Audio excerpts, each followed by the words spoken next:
Have you ever wondered what happens when you die? It's very simple. All of your assets are going to go to probate court. Now, if you have a will, that's going to make probate a little bit easier. Hopefully, your kids won't fight and never speak to each other after probate. But unfortunately, the probate court is going to take between 3 to 10% of all of your net worth. If you don't have cash to cover that 3%, they're going to sell assets to cover the cost so they can put money in their pockets and profit off of your debt. Yeah, I know it's sick. Now, the second option is you get a revocable living trust, and most of those don't go to probate court, so that's better. And what's going to happen is that's going to basically distribute the assets to your heirs when you die, and then they're going to go get their own living trust. And unfortunately, if you get sued or they get sued or something happens, then the assets can be taken away. Now, the third option is an irrevocable trust. This is the strongest and the best, and it's what I use personally.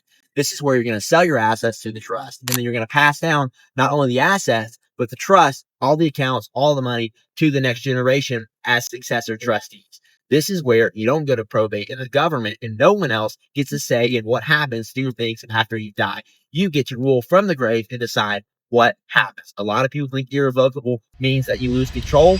Could not be more incorrect. Irrevocable is the most amount of control. So if you want to put your assets into a trust so your kids don't have to go to probate court, comment the word assets and I'll show you exactly how it's done.